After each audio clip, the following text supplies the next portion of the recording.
Hi, I'm AlphaYangDelete, and I've been playing Stellaris for 8 years. Hi, my name's Montu. I've been playing Stellaris for 10 years. Hi, I'm Ep3o, and I've been playing Stellaris for 7 years.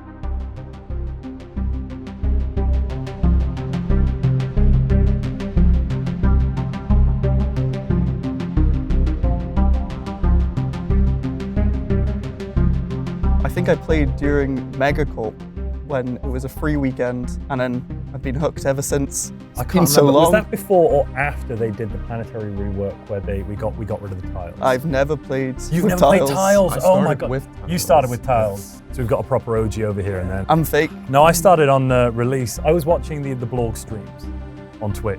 I mean, I remember release came out during exam week and I did not do well in those exams. I mean, I think my first playthrough was UNE. I got in the game and I was like, let's do UNE, and I did it. And I think I played straight until like 4 a.m. and then went to sleep for like 5 hours and then got up again at about 9 or 10 and then continued playing for the next day. I've heard that you could play with like robots. And then I was on a Terminator binge, and so I'm like, oh hey, I can create my own Terminator species or empire. And then You started with Synthetic Dawn though. I want to say yes, Yeah, Synthetic yeah. Dawn, yeah. And it was the Infinity Machine.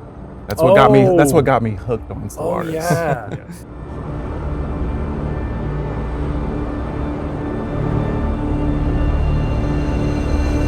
Speaking of early memories, do you have a favorite trailer? Nemesis?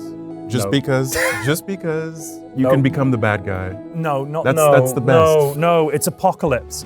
I pledge my life and ability to the United Nations of Earth, I mean, that's From the a good, depths I'm of not the saying that's not a Pacific. bad trailer. To the depths of the Pacific, to the edge of the galaxy. the edge of the galaxy. I weep. I'm a villain guy. I I weep. like being the crisis. I'm secretly a xenophile, egalitarian enjoyer, Yeah. like deep down. It gives you goosebumps when it's Yeah, and the little kid and the battle in space. Like the only other trailer that I thought was as good was, I want to say it was 5th or 6th anniversary trailer with the music in the background. It's about a minute and a half. It starts off with like the planet exploding a bit. It's like do-do-do-do-do-do-do. Take my hand, it's time to leave. From now on to eternity. Okay, wait. Are we gonna ignore the aquatics and the sea shanties? Yeah, the trailer didn't have sea shanties. If it had sea shanties, it would rise to A tier, but without the sea shanties, solidly C. What are some of your favorite memories in the Stellaris community? I think for me, been going through getting every single achievement, which there's a lot of, and some of them are very hard, and like the rally behind that and everyone like chipping in with information on, you can get this one with this one, and like everyone coming together to get me to 100%. Here's how you can game the system, friend. Yes. When Stellaris first came out, there was this website called Stellaris.online where you could post your Stellaris ID and some rules for the game you're going to play, and there was like a list, and you go there and you find games, you play them, and then somebody played Slavery, it was meta and you would die, but that was, yeah, I miss Stellaris.online and I miss having time to play multiplayer more. What's your favorite trope that you can play out in Stellaris? It's got to be the classic of just eliminating all life as a robot. What? Wait, what? It's got to be Skynet? I'm It's sorry, gotta be no. Skynet. Wrong answer. Okay, first off, Skynet is why I got into Right, Stellaris. you're both wrong. The My answer profile is picture's a robot. the answer is that you love the Republic, you love democracy. As your first act with this new authority, you're going to create the GDF, and then You become the Senate. you're going to become That the is a Senate, good one. and then you're going to get an assassination attempt on your leader. I wish they'd add that as an event in the prelude to passing Proclaim Imperium. I wish there was an event, assassination attempt that would fire on your leader, and then you could do the little speech, have I forgotten the speech? I say it so often. This is who you want to be the emperor. I've forgotten the speech. Is there any tropes we can't do? Nomadic. No planets, living on ships. We can't do that. You've Voidborn? done it as a mob. You could do Voidborn. Yeah, more like you're not in a static place. Like you don't exist anywhere, but you exist in your ship, just Like a roaming rotating around. empire. Yeah, like just a nomad, just roaming around the galaxy without borders. I remember playing Total War Attila, Total War Barbarian Invasion, and I did not like the nomads. They were a pain in my butt. And I think in Stellaris I would be killing them as quick. Not the genocide I mean, genocide is always an option in Stellaris. Sometimes it's the answer to the question or This is not. the same person talking about diplomacy. I never said diplomacy. I said authoritarian rule of the galaxy. And that is two very different things. This is a politician in Stellaris. I love how in Stellaris the mechanics are always changing, and for me, the ascension paths, the way we've gotten a complete rework and they feel way more alive, so in the mid-game, we feel like we're adapting, is one of my favorite things about Stellaris. I don't know if you guys have a similar mechanic that's changed over time. I would say pops. Now they feel like they're much heavier now versus like you have one planet that has 98 pops on it versus now there's thousands of them. I must admit, when we first got to the 4.0 rework with planetary management, it was terrifying because we had to relearn the game. I prefer You preferred 4.0 Yeah. to before. I love how you get the job combinations now. Yeah. For example, I had Fire Cult and Death Priest, and my priests were cremators. They were like, hey buddy, shall I make you into ash? You know, it's like you get different names when you combine different civics Yeah. because it changes the jobs. If you do Death Cult and Superstitious Beliefs, I can't remember exactly what the job is called, but basically it's like, it's a corpse trader. I miss the tiles on the one hand, but on the other hand, I think planetary management is the most interesting that it's ever been.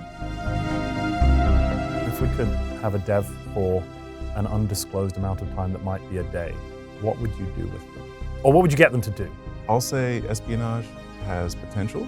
So the espionage system in Nexus 4X, which is kind of got a nice Stellaris skin on it. The espionage there is more impactful. You can destroy a planet using espionage. You can kill a leader. Yes. I would like to be able to kill someone's ruler. There should be defenses against it, but I think if I'm like, I would love to have a run through. I'm like the spy, you know, the Nalu or the Clan of Sar or I'm whatever it thinking is. Crusader Kings in space. Yes. Like how they're intrigued. It might need to be an option you could turn off for people that don't like it. Like imagine if you had families in Stellaris. I mean, you do already have that. So if you have Imperial, Yes. and then the kids will have like the second, the third, the fourth. But imagine if they could like, they can get married with each other or you have family feuds. I would love for war to be reworked. We've had the same kind of system where it's like, you declare a war, you win, you settle, or you lose. I'd like it to be more diverse, kind of like EU. Give where us you the can EU4 mechanics. split where you stuff up, pick you can stuff. take money, you can take their resources instead of... treaties. You can Yeah. take a research agreement that's Yeah. one-sided. Give me your research. Yeah, I think it will spice up the mid-game because it's like, okay, I really want to increase my tech. Instead of having to just build more tech, you can go to war, get a research agreement with someone who's stronger in tech, but maybe not their military. And it gives you so many more options, and it would be so good. I mean, you can kind of do that by making them a vassal in Scalarium, I suppose. But, Yeah, but you want more talking about, options, like something that's less formal than a Yeah. vassal contract. Something that's Yeah. more like, oh, I just want a tech treaty. I don't want to be your overlord. I Yeah. want some of your research. Or maybe you wanted to go and take their stuff, you couldn't, so then you peace out. Or maybe you're fighting like a vassal and you can peace out the vassal separately, then you only have the overlord to fight. Similar to EU where you can just, as the war's going, you can change what you actually wanted and piece them out with like a war score or whatever. I would actually say, being realistic, what I'd want is some scenarios. Like, let's say we had a scenario where we started as the Foundation, and you've got your little empire in a galactic empire that's crumbling, and sectors are springing off as independent, and you've got this formed galaxy already. You know, when you start the game, you're in galactic politics. And if you had a scenario like that, you can add a bunch of mechanics in around galactic politics. Because you could, through the Imperium mechanics, have internal politics in the Galactic Empire. Give us the Milky Way and have the canon races like the Tzin and the Blorg in specific spots. I'd love to play something like that. You can even have like challenges, like a small galaxy that has an empire that you need to defeat before X amount of time or whatever. Yeah. What are you thinking about content? What are you thinking about making videos?